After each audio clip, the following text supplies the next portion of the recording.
Почитувани, добро вечер. Нова епизода од серијалот ВМРО ДПМН зборува.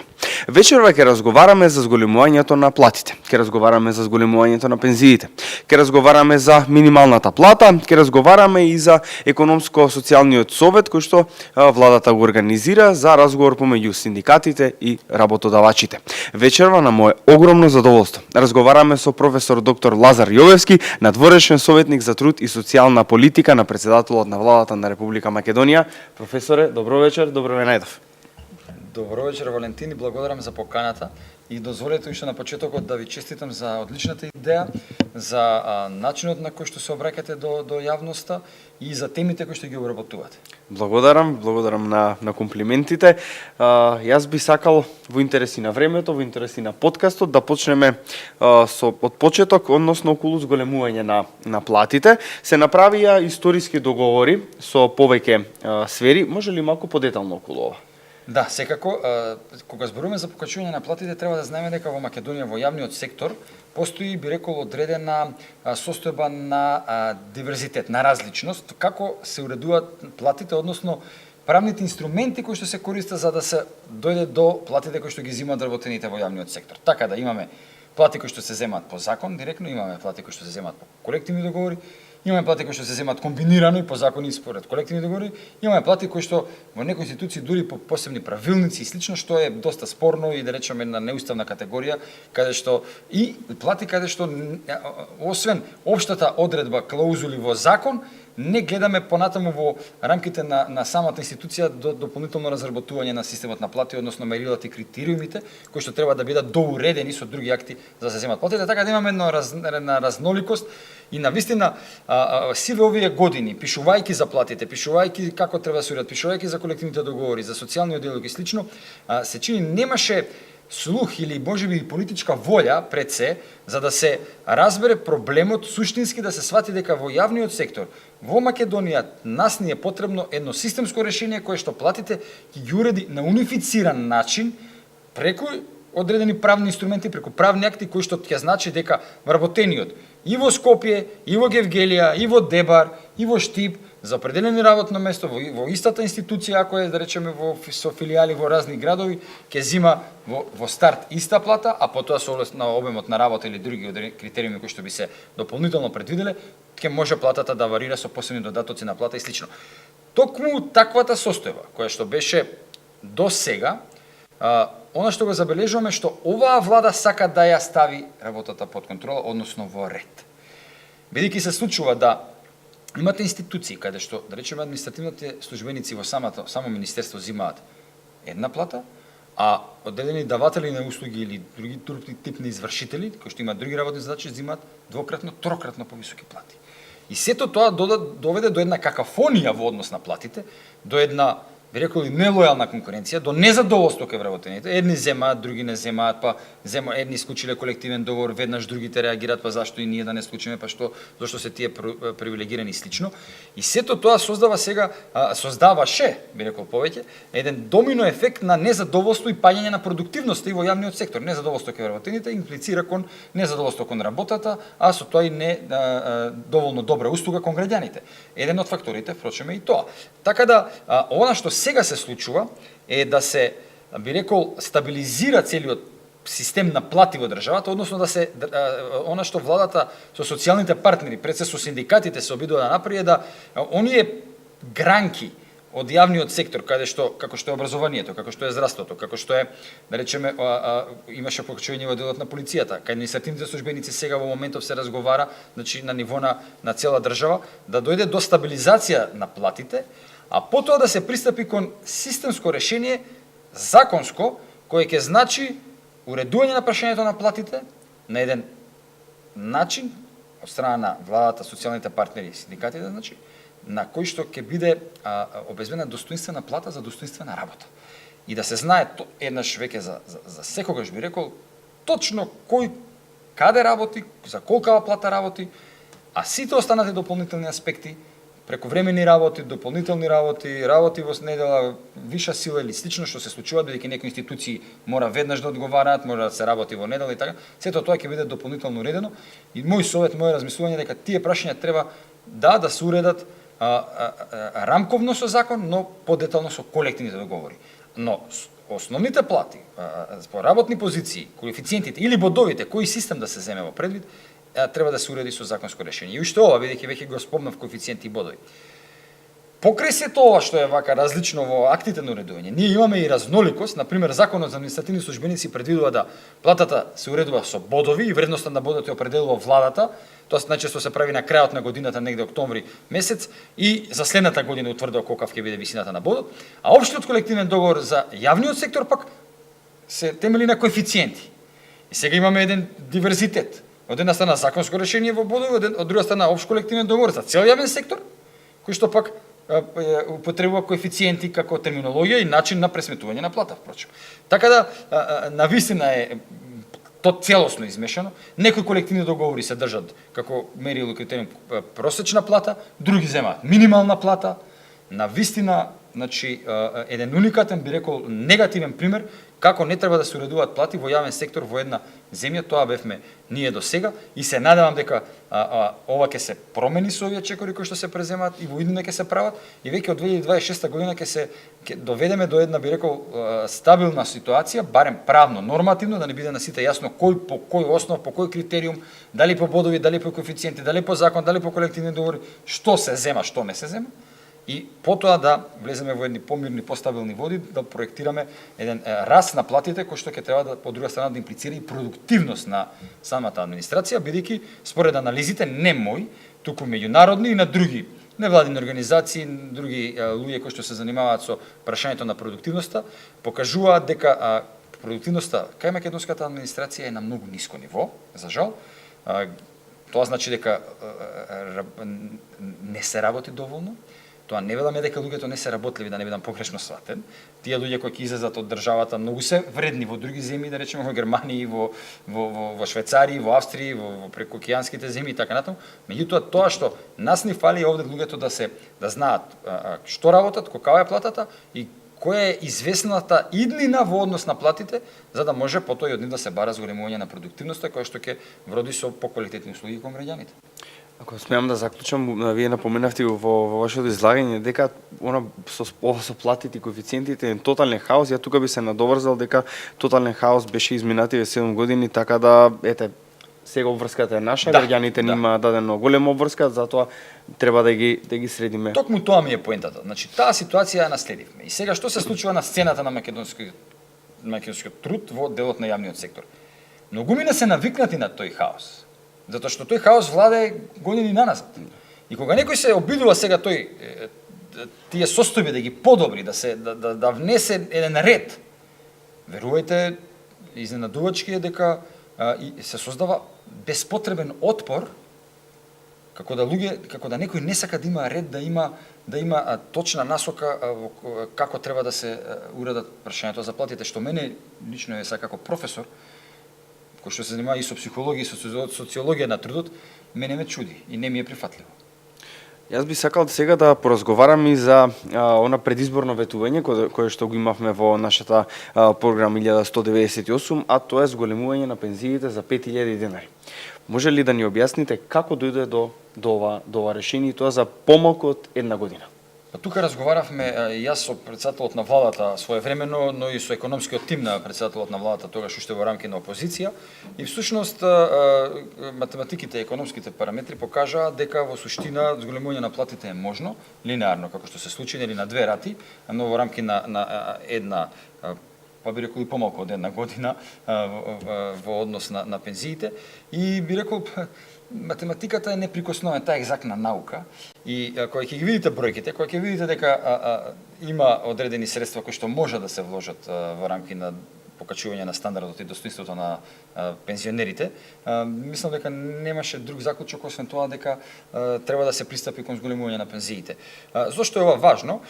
Затоа што пензиите како парично примање кое што го земаат поранешните вработени, а сега пензионери, всушност се темели на една генерацијска солидарност. Сега сите ние одвојуваме, вклучително и јас и вие, сите некои што се вработени, одвојуваме и тие пари ги земаат сега оние кои што се пензионери, тоест нашите родители, нашите постари генерации во земјава и навистина тука треба да се има, би рекол, една доза на визионерство, но од друга страна и солидарност, односно чувство за тоа дека сите ние градиме едно заедничко општество кое што мора да се темели на базата на солидарност, на хуманите принципи, на етиката и моралот и на заедништвото. Веројатно самиот некој ќе забележи, ќе каже, па системот не е одржлив вака.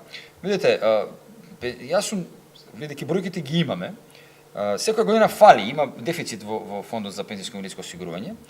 Меѓутоа, тој дефицит со, би рекол, едно домакинско работење, со пренасочување на одредени средства кои што можеби се погрешно насочени во рамки на, кога зборам за самото буџетирање, го стабилизира фондот, би можело да го стабилизира фондот и да предизвика да определи една стабилна перспективна иднина на фондот. Но во целиот овој контекст како што е сега поставен системот, ние треба да бидеме спремни и со отворени умови да размислуваме за одржлив развој на фондот, што значи и одредени промени и измени на начинот на кој што денеска функционира фондот, се со цел, повторувам, негова идна одржливост.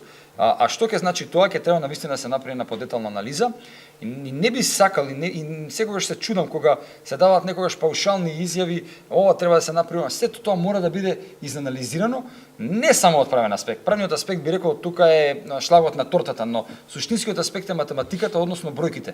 Да се види кои се проекциите, во која насока ќе се движи демографијата, демографските показатели, состојбите на пазарот на трудот, или потоа да се вечат заклучоци, за да може во неколку следни чекори евентуално да зборуваме за реформа и во која насока всушност треба да оди реформата на самиот пензиски систем, но тоа што во овој момент ние го направивме е да во суштина обезбедивме едно покачување на пензиите кое што навистина мислам дека 90 и повеќе проценти од пензионерите со радост ја прифатија, но и генерално целокупното општество, граѓаните, затоа што тоа се луѓе кои што се нашите родители, тоа се дел од нашите семејства, фамилии, нашите комши и пријатели, така да дефинитивно сметам дека тоа е еден добар чекор и токму влијае на стабилизација на стандардот и на достоинствениот живот на граѓаните генерално. Кога сме кај пензионерите, професоре, се работи на измените на Законот за работни односи. Вие како експерт кој што има работено на овој закон, кои се придобивките? Видете, јас во овој закон, ако мислите на оној кој што се подготвува, да, во актуелниот закон кој што е донесен 2005 година, по тоа време јас немав учество никакво, буквално нула, во однос на овој законски текст кој што е се уште актуелен, но тој закон од 2005 до денеска, значи 2025 претрпе во овие 20 години повеќе од 40 на измени и дополнувања. Еден од најменуваните закони, тоа покажува дека или законот не е доволно бил квалитетен на времето, или пак дека областа е доста динамична и бара промени.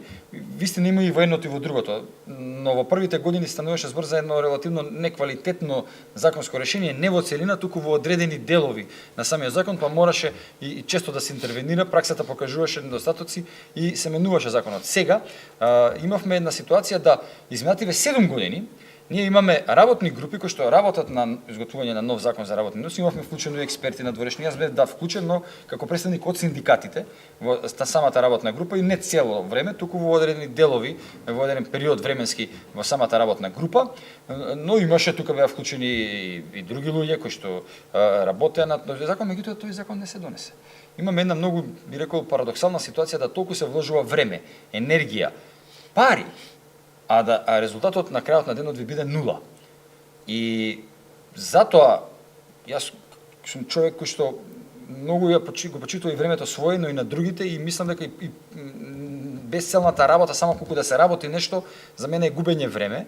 И оттаму сметам дека она што се подготвува сега, а тоа се веќе направени неколку чекори на анализа на теренот, дали да се оди со целосно ново законско решение или да се оди само со делумни измени или со измени кои што ќе бидат во одредени сегменти кои што ќе го подобра законскиот текст, особено во однос на новите предизвици во светот на трудот, а тоа е вештачката интелигенција, дигитализацијата, но и во делот на синдикатите, бидејќи таму има доста недоречености, како и во делот на штрајкот, например. Така да се собираат информациите од терен, веќе имаше одредени средби на ниво на социјални партнери, кај што беа и работодавачите, и синдикатите, и представниците Министерството за економија, и труд, и други представници од самите министерства. И верувам дека до крајот на месецот веќе ќе се искристализира во која насока треба да се движиме.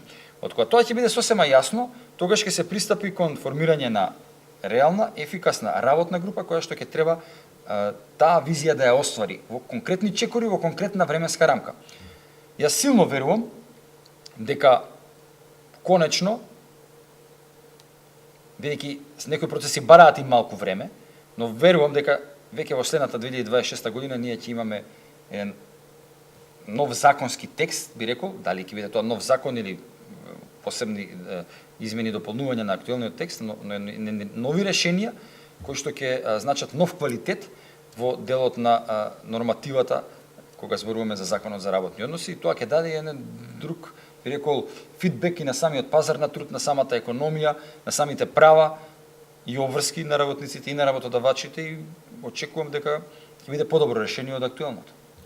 Ако смеам да тука едно мало подпрашање со измените или со она што се спрема за наредната година, дали можеби нов закон и слично, ќе се подобри, да речеме, животниот стандард на граѓаните со ова? Знаете што, ова е навистина интересно, повеќе во одредена смисла, па и контраверзно прашање, ако дозволите така да го квалификувам. Знаете зошто? Затоа што за квалитетен живот ние можеме да имаме идеални закони, прекрасни закони, кои што буквално уредуваат права и обврски кои што се на највисоко ниво. Дури и во социјализмот и во комунизмот такви закони да немало, а ние сега да направиме, каде што ќе, не знам, сите бидат задоволни, меѓутоа достоинствениот живот значи пред се економска основа, кога збориме сега во однос на достоинствени плати, достоинствена работа, достоинствен живот, за тоа да се оствари мора да имате економска добра подлога, тоа значи економијата да оди напред. И токму затоа оваа влада уште во првите месеци до сега неуморно работи на економска основа.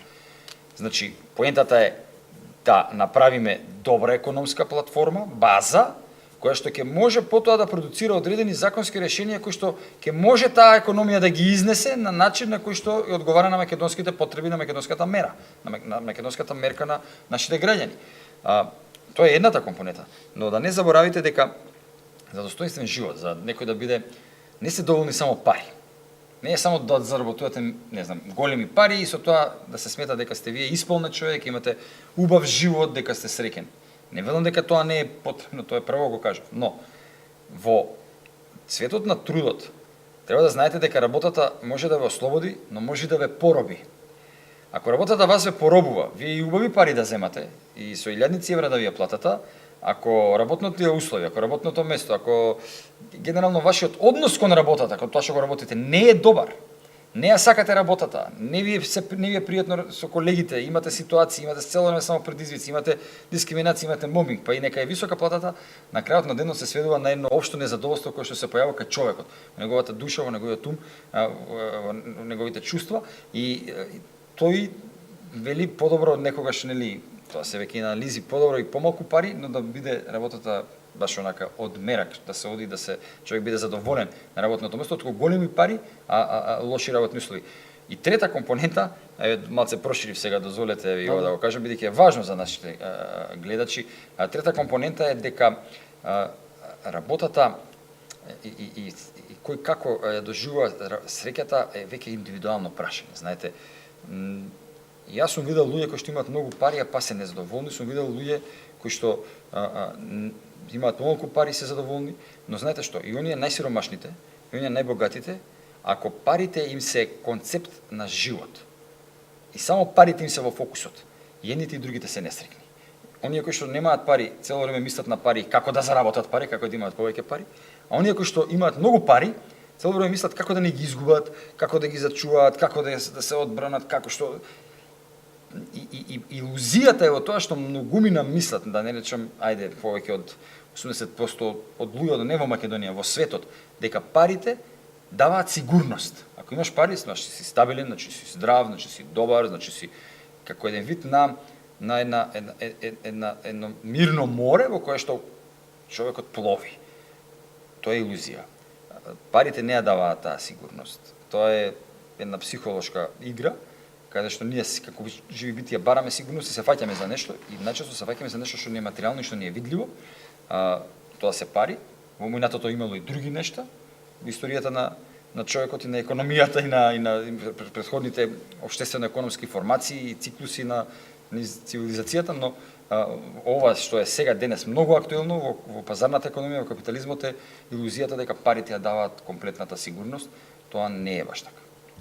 Професоре, благодарам на ова убаво објаснување за и во делот на како професор буквално за психологијата на човекот.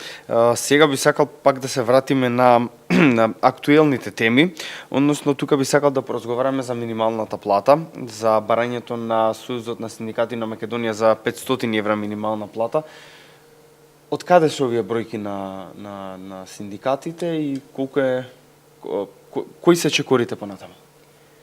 Секој има право да бара, значи синдикатите имаат легитимно право да бараат, но интересно е што во овој случај, бидејќи ја спомнавте сега таа сума од 500 евра, таа осцилираше, варираше, само да бидеме искрени, прво се бараа 450 евра, па се бара 550 евра, па се бараат сега 500 евра, па потоа на тие 500 евра се додадоа едно ново барање кое што можеби многумина не го забележа, но јас го приметив, бидејќи го зборував претходно, сум го зборувал во многу наврати, дали некој ме чул од ССМ или другиве синдикати, па се го употребил, ние и да имаме 500 евра минимална плата, ако немаме каскадно, односно домино ефект зголемување на останатите плати, ние всушност не ја постигнуваме целта, напротив, имаме дури контраефект.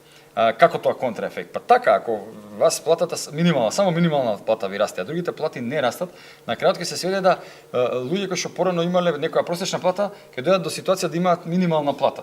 Ако само минималната расте плата, ме разбирате? Нормално. Кога расте минималната плата и по закон и по колективен договор, општиот колективен договор би требало да растат и останатите плати, меѓутоа тоа не се случуваше изминатите години. И јас за тоа доста сум пишувал, доста сум укажувал, нели, дека има таму еден во закон за минимална плата еден член 8 кој што вели дека кога расте минималната плата треба и другите плати да растат. Во рок од 6 месеци да се согласат колективните договори и слично. И за прв пат, би рекол, за прв пат тоа се случува сега. И тоа мене особено ме радува како професор. Ме радува затоа што први како правник, затоа што почнува да се почитуваат одредбите од законот, од колективните договори. Значи имаме растење на плати кое што веќе се однесува на сите вработени. Кое што се зголемуваат платите, сега кога порасна минималната плата, ми порасни мене платата како професор и порасна на многу други одредени категории на вработени. Се уште се преговара, но ќе порасни кај нив. И тоа е веќе исполнување на она што се нарекува еден прогресивен развој во однос на раст на платите, кое што нормално мора да биде темелено на економската основа. Сега, овој пораст на минималната плата се темели на економска основа. И при тоа, овој пораст на плати е законски регулиран на начин на кој што синдикатите и претходната влада се договориле пред 2 години, 2023. Сега, ако е тоа така договорено тогаш, и ако тоа било прифатливо за синдикатите, тогаш, што се сменило само за една година, бидејќи од пред една година се бара 500 евра? Зошто само за еднаш само го употребија тоа и сега веднаш се менува концептот? Дајте да му даеме шанса да го видиме овој концепт, 2-3 години да имаме една анализа да кажеме да, во ред е, не е во ред. Меѓутоа ова вака се праќа една многу, би рекол по мене, како човек кој што соработува и работи со синдикатите, човек кој што напишал учебник синдикално право, сметам дека се праќа една многу, би рекол, чудна порака да самите синдикати кои што го барале концептот како да се зголемува минималната плата, сега всушност одат против тоа што самите го барале од владата. По претходниот случај, од претходната влада, го барале, но без разлика, владата како институција е таа, и сега веднаш за една година се менува размислувањето, како испаѓа дека се шегувавме, сега сакаме нешто ново. Тоа е најмалку, би рекол, еден несериозен пристап во затоа што и самата правна и економска анализа бара време да се види дали тој систем, дали тоа е одржливо, дали е нешто добро. Самото барање, например, за покачување на 500 евра на плата, се базира не сега на економските постулати, не на растот на економијата, туку се базира на барање. Барам затоа што барам. Затоа што така мислам дека треба, тоа е не дека тоа е нелегитимно, повторно ќе кажам, барање. И се може да се бара, може 1000 евра да се бара. Меѓутоа тоа што е многу важно да се знае дека ако не се зголемат останатите плати, Зголемувањето само од 500 евра на минималната плата, тоа е, како да ви кажам, тоа е таргетот кој што ќе го опфати минималната плата е многу мал. Затоа што станува збор за негде околу 27-8 илјади луѓе кои што земаат минимална плата. Од тие 18.000 се занечи лица кои што сами на себе си определуваат колка ќе им биде платата. Трговец поединец, доел друштва кои што имаат минимална плата, кои што самите еден вработен или двајца вработени сами на себе, најчесто семејни бизниси и слично си ги определуваат висините на платите и они можат и сега, ако имаат пари, да си ги покачат платите. Мислам, кој ги спречува да ги покачат платите? Во јавниот сектор нема на минимални плати. Разбирате? И бидејќи во јавниот сектор нема, затоа и владата зазема по мене многу интересен, би рекол принципиелен став за прв пат во историјата на социјалниот диалог во Македонија, да остави се што ќе се договорат синдикатите со работодавачите, значи со бизнис секторот, бидејќи бизнис секторот пред се е во прашање кога станува збор за таа минимална плата, да во суштина потоа владата го прифати да каже да и да се испорача како одредено законско решение или решение преку другите акти, преку колективен договор или слично. Но тоа што е сега интересно е што синдикатите и работодавачите не се договорија и не дојде до пораст на платата на побарањето на синдикатот, односно на еден синдикат. Сега, сакам да ви кажам што е концептот. Сега ја ова го гледам, ја го 24-5 години го проучувам системот на социјален диалог и колективно преговарање во Македонија. И не сум јас од вчера и не е ова само нешто ново за мене, ниту пак ги немам на достап компаративните анализи. Константно во Македонија синдикатите укажуваат на тоа владата да ги тргне. Кој да е влада? Сите претходни влади, од 91-2 намаму па до ден денес, верат да ги трне рацете владата од социјалниот диалог, да не наметнува, да не го узурпира својата власт, мок и така натаму. Прв пат во историјата е услушано таа молба, барање, укажување од синдикатите, да владата не се меша доминантно во социјалниот диалог, да се тргне, владата се тргне.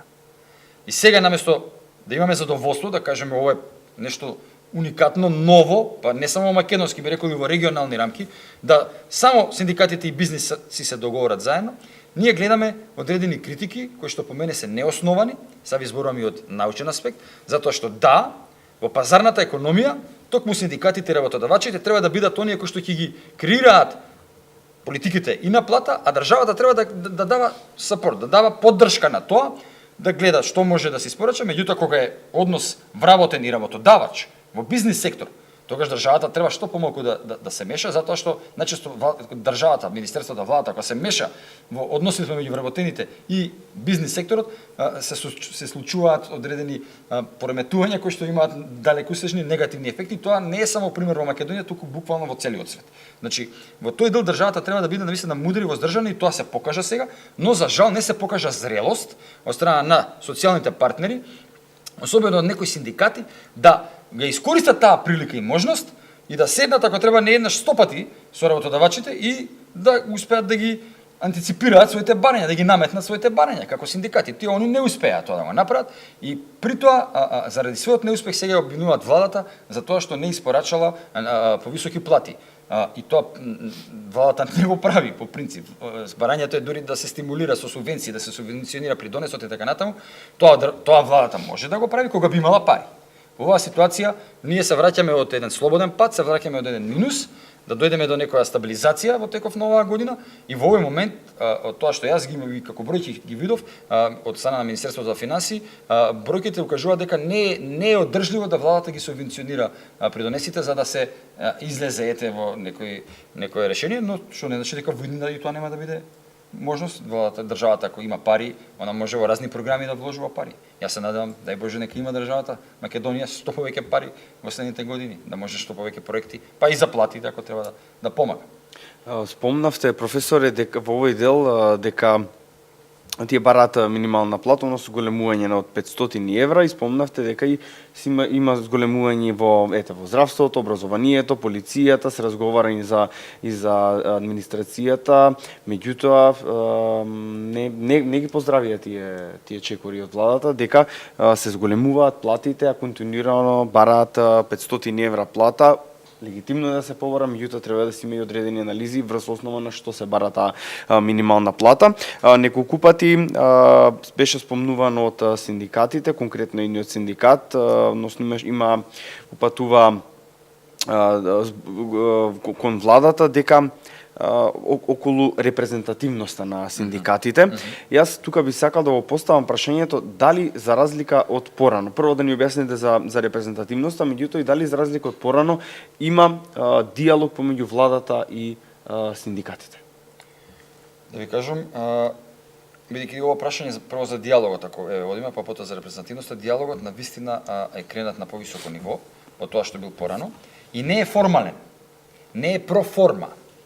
Не ќе се договориме однапред, па ќе идеме чисто да правиме представа пред другите дека нешто разговараме, преговараме, него суштински реално се разговара, се отвараат прашања, барем на неколкуте економско-социјални совети кои што се одржаа, неколку по број од кога е формирана новата влада. Јас сум бил на економско-социјални совети на повеќе влади. Значи, и на ова, и на претходната, и на некои други претходни, така натаму сум бил дали гостин, дали поканет, дали од страна на синдикати, дали од страна на работодавачи, дали од страна на само некогаш министерство и така натаму. И можам да ви кажам, сум ги анализирал работите буквално од една дистанца. И сега ги гледам од една дистанца. Би рекол научна дистанца. Тоа што сега јас го гледам е да на секоја седница на економско-социјален совет присуствува премиерот. Тоа не било случај претходно. Барем на тие економско-социјални совети кај што јас сум присуствувал, не било така. Каде што искрено директно се разговара и се кажува ова може, ова не може, за ова се има можност, за ова аргументирано се бранат ставовите, со бројки, со ставови, но пред се со бројки. Бидејќи кога економско-социјален совет е таков тип на форум кој што најчесто дискутира за прашања поврзани со бројки, тоа се или платите, или некои други парични побројувани додатоци, или во конкретниот случај ако зборите и репрезентативност. Репрезентативноста е поврзана повторно со бројка. Ние имаме релативно низок праг на репрезентативност, тоа е околу 10% на национално ниво, зборам за синдикатите. Во светски рамки варира.